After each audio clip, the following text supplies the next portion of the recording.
కృష్ణ దేవరాయల గారు. Thank you sir.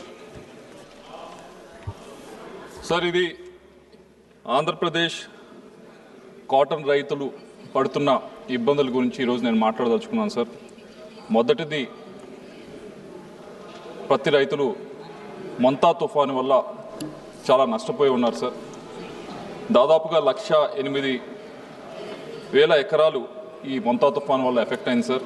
1,25,000 1.25 లక్షల metric టన్నులు కలర్ మారటం కానీ డ్యామేజ్ అవటం కానీ ఈ పత్తి జరిగింది సార్. ముఖ్యంగా పల్నాడు, గుంటూరు, కృష్ణా డిస్ట్రిక్ట్స్లోనే ఎక్కువగా ఈ నష్టం జరిగింది సార్. రెండో ఇబ్బంది, ఏదైతే CCI టెక్స్టైల్ మినిస్ట్రీ కింద ఉన్న కాటన్ కార్పొరేషన్ ఆఫ్ ఇండియా ప్రతి సంవత్సరం కూడా ఈ పత్తిని కొనుగోలు చేస్తుందో, వారు ఈ సంవత్సరం కొత్త సిస్టమ్ తీసుకుని వచ్చి దాంట్లో L1, L2, L3 అని చెప్పి ఎలకేషన్ సిస్టమ్ ఒకటి తీసుకొచ్చారు కొత్తది. దానివల్ల రైతులు మరీ ఇంకా ఇబ్బంది పడుతూ ఉన్నారు సార్.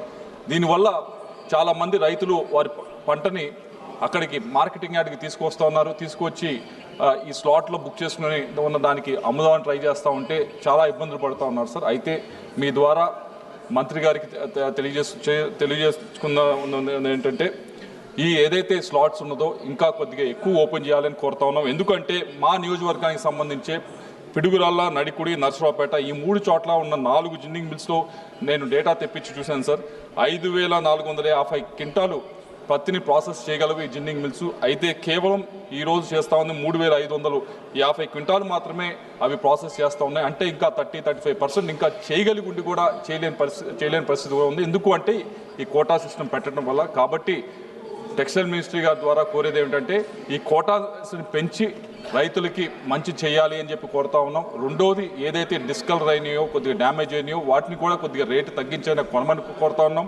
మాయిశ్చర్ కంటెంట్ కొద్దిగా ఏదైతే 8%, 9% అని పెడతా ఉన్నారో దాన్ని పెంచి కొద్దిగా కొనమని చెప్పి రైతులను ఆదుకోమని చెప్పి టెక్స్టైల్ మినిస్టర్ వారిని కోరుతా ఉన్నాం సార్. Thank you.